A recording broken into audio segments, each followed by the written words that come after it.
Le parcours commence ici, dans les bureaux du centre d'AMP. Les couples qui vont être pris en charge sont reçus par une sage-femme du service.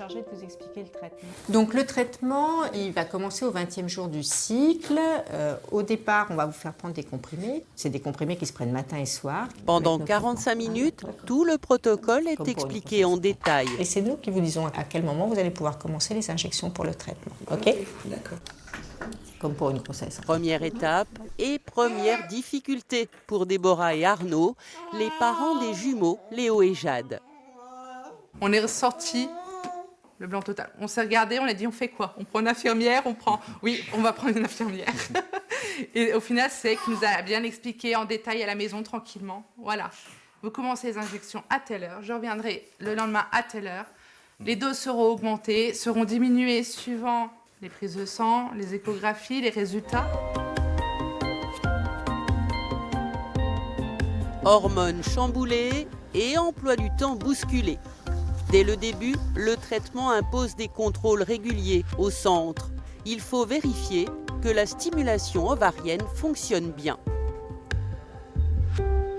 Ça pousse bien, ça a bien grossi par rapport à vendredi.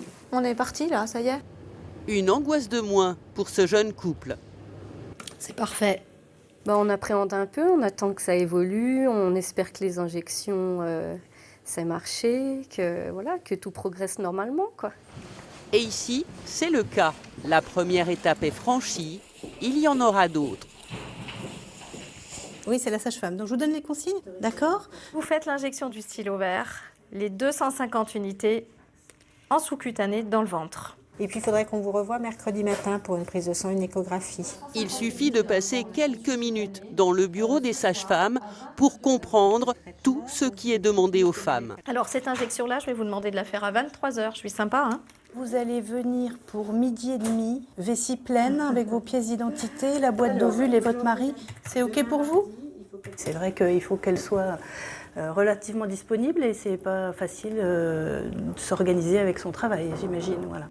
Ces coups de fil, les exigences du traitement, la disponibilité qu'il faut avoir, Amélie s'en souvient très bien. On pense qu'à ça.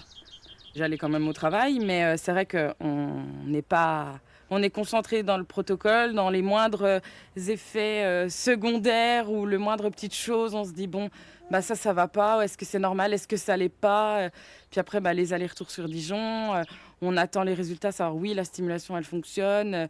Oui, elle fonctionne, mais pas trop non plus, parce que sinon, c'est pas bien non plus. Donc voilà, c'est chaque rendez-vous. On se dit, bon, voilà, ça c'est fait, c'est bien, ça se passe bien. Et après, on stresse pour déjà celui d'après, quoi. Pour la ponction surtout, une étape essentielle. Elle se déroule sous anesthésie locale ou générale. On va commencer à droite, s'il te plaît. Le chirurgien gynécologue prélève tous les ovocytes matures. C'est bon. Ils sont immédiatement confiés aux biologistes qui vont prendre le relais pour la fécondation in vitro.